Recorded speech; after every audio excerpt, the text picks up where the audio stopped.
Movie start होते ही हमें बाप और बेटा दिखाया जाता है जो उस वक्त बोट में बैठे होते हैं और एलिगेटर्स पकड़ रहे होते हैं। उनमें से बेटा टॉयलेट करने किनारे पर जाता है और जब वो वापस आता है तो वो देखता है कि किसी ने बड़ी बेरहमी से उसके फादर को मार डाला है। लेकिन इससे पहले कि वो कुछ सोच समझ पाता, कुछ कर पाता, कोई पीछे से आकर सिर्फ हाथों से ही उसके 2 टुकड़े कर देता है। इसके बाद हमें दिखाया जाता है बेन जो अपने कुछ फ्रेंड्स के साथ एक फेस्टिवल में आया था। रिसेंटली उसकी 7 साल की फ्रेंड ने उसे छोड़ दिया था, जिसकी वजह से वो काफी अपसेट था और उसको भुलाने की वजह से वो उस फेस्टिवल में आया था। लेकिन उस फेस्टिवल में बहुत ज्यादा लड़कियां थी जिन्हें देखकर उसे उसकी और भी ज्यादा याद आ रही थी। वहाँ पर उसने किसी से हॉन्टेड सौंप टूर के बारे में सुना था और वो वहाँ पर जाने का प्लान बनाता है। और उसकी बाकी फ्रेंड्स में मार्कस जो ना चाहते हुए भी उसके साथ जाने के लिए एग्री हो जाता है। वो दोनों उस शॉप पर जाते हैं जहाँ पर ये टूर्स करवाए जाते थे। वहाँ का ऑनर उन्हें बताता है कि अब वो टूर नहीं करवाए जाते, जिसकी वजह ये है कि वहाँ जाना अलाउड नहीं है। लेकिन वो उन्हें दूसरी शॉप का एड्रेस बता देता है जो ये टूर अभी भी करवा रहे थे। एड्रेस लेने के बाद वो दोनों उस शॉप पर जाते हैं और वहाँ वो एक लड़के एंड्रयू से मिलते हैं जो ये टूर करवाता था। और वहीं पर 2 मॉडल्स भी होती हैं। वो दोनों अपने डायरेक्टर डग के साथ इस टूर पर जा रही थी। टिकट्स लेने के बाद वो दोनों टूर बस में जाकर बैठ जाते हैं और वहाँ पर और भी लोग होते हैं जो कि उस टूर पर जा रहे थे। एंड्रयू उस बस को ड्राइव करके सौंप तक ले जाता है और वहाँ जाकर वो सब लोग बोट में बैठ जाते हैं। एंड्रयू बोट स्टार्ट कर उन्हें वहाँ से ले जाने ही लगता है कि कुछ दूर पर एक आदमी उन्हें चिल्ला कर वहाँ जाने से मना करता है। लेकिन वो लोग उसे पागल समझकर इग्नोर कर देते हैं और आगे बढ़ जाते हैं। एंड्रयू उन्हें उस सौंप का टूर करवा रहा था और क्योंकि वो एक हॉन्टेड टूर था तो वो साथ साथ उन्हें डराने की भी कोशिश कर रहा था। सौंप के किनारे उन्हें एक घर दिखाई देता है। एंड्रयू उन्हें बताता है कि ये घर यहाँ के अर्बन लेजेंड विक्टर क्राउली का है। वो बताता है कि क्राउली बहुत ही ज्यादा बदसूरत था, जिसकी वजह से उसके फादर ने खुद ही उसे एक हैचेट की मदद से मार डाला था। और आज भी क्राउली अपने डैड के लिए, अपने फादर के लिए इस जंगल में रोता है। तब मैरी बेथ कहती है कि ये घर और वो कहानी जो वो सुना रहा था दोनों ही फेक है। फिर कुछ दूर जाने के बाद उनकी बोट काफी बड़े बड़े पत्थरों में फंस जाती है। वो सब लोग उसे निकालने की कोशिश कर ही रहे होते हैं कि अचानक बारिश आना शुरू हो जाती है और उन लोगों की इतनी कोशिश करने के बावजूद भी बोट वहाँ से नहीं हिलती। और कुछ देर बाद देखते ही देखते वो डूबने लगती है। वो लोग वहाँ पर फंस चुके थे। फिर जिम एक दरख्त पर चढ़कर किनारे तक पहुँचने की कोशिश करता है, लेकिन उसका पाँव स्लिप हो जाता है और एक एलिगेटर उसका पाँव पकड़ लेता है। वो हेल्प के लिए काफी चिल्लाता है लेकिन कोई भी उसकी हेल्प नहीं करता। तब मैरी बेथ एक गन निकालती है और उससे उस एलिगेटर को शूट कर देती है। फिर वो एक एक करके किनारे तक पहुँच जाते हैं। क्योंकि वो लोग उस मुसीबत में बुरी तरह फंस चुके थे, इसलिए वो एंड्रयू से इस बात का जवाब मांगते हैं और यहाँ पर वो एक्सपोज हो जाता है। वो बताता है कि वो कोई टूर नहीं करवाता, बल्कि कुछ पैसों की वजह से उसके भाई ने ही उसे यहाँ भेजा है और ये उसका दूसरा टूर है। वो ये भी कहता है कि पहला टूर तो बहुत अच्छा रहा, लेकिन दूसरा टूर ये था जिसमें वो फंस चुके थे। बात को टालने के लिए वो मैरी बेथ से पूछता है कि उसके पास गन कहाँ से आई, जिस पर वो कहती है कि वो यहाँ पर किसी को ढूंढने आई है। 2 रात पहले ही उसके फादर और उसका एक भाई यहाँ पर एलिगेटर्स को पकड़ने आए थे और वो घर वापस नहीं आए तो वो उन्हें यहाँ ढूंढने आई है। और वो दोनों वही थे जिन्हें किसी ने बड़ी बेरहमी से मार डाला था। वो कहती है कि जितनी जल्दी हो सके हमें यहाँ से निकलना चाहिए, वरना हम सभी मारे जाएंगे। लेकिन कोई भी उसकी एक नहीं सुनता और वो सब वहीं रुकना चाहते हैं। और वो कहती है कि ये विक्टर क्राउली का जंगल है। और तब वो उनके सामने उसकी असल स्टोरी को नरेट करती है। विक्टर क्राउली बचपन से ही काफी बदसूरत था और इसी वजह से उसके फादर उसे सबसे छुपाकर घर में ही रखते थे। वो उसका इकलौता बच्चा था, तभी वो उससे बदसूरत होने की वजह से भी प्यार करता था। बाकी बच्चे विक्टर को काफी डराते थे और उसका मजाक भी बनाते थे और यही वजह थी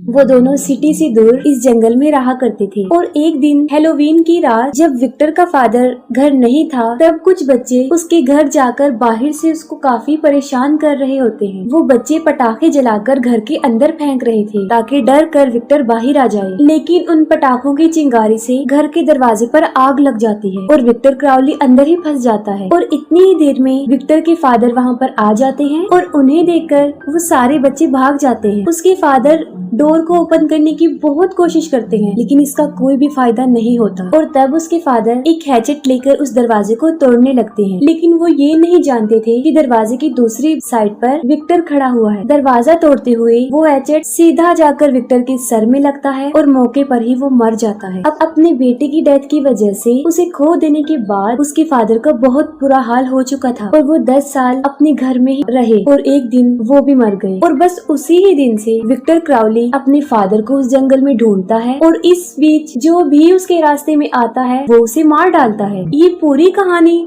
सुन लेने के बाद भी कोई भी उसकी बात पर बिलीव नहीं कर रहा था, बल्कि वो ये कह रहे थे कि हम विक्टर क्राउली के घर को बहुत पीछे छोड़ आए हैं। तब मैरी बेथ कहती है कि वो क्राउली का असली घर नहीं था और वो उन्हें उसका असली घर दिखाती है जो कि बिल्कुल उनके सामने था। और रोड तक पहुंचने के लिए उन्हें क्राउली का घर पार करना पड़ेगा। चलते चलते उन्हें एक बहुत खौफनाक आवाज सुनाई देती और कोई भी उस घर की तरफ जाना नहीं चाहता था, लेकिन जिम की हालत काफी खराब हो रही थी। तब शैनन अकेले ही उसको लेकर घर की तरफ बढ़ती है और जैसे ही वो दोनों घर के पास पहुंचते हैं, विक्टर क्राउली निकलकर घर से बाहर आता है और हैचेट से बुरी तरह मार मार कर जिम के 2 टुकड़े कर देता है। और तभी शैनन वहाँ से भागने की कोशिश करती है, लेकिन विक्टर क्राउली उससे भी पकड़कर बुरी तरह मार देता है। और ये सीन काफी डिस्टर्बिंग है। उसे देखकर बाकी सब तो भाग जाते हैं, लेकिन मैरी बेथ उसे शूट करने लगती है और जैसे ही विक्टर क्राउली उसकी तरफ बढ़ता है, वो उस पर गोली चलाकर उसे नीचे गिरा देती है और वो भी वहाँ से भाग जाती है। वो सब फिर से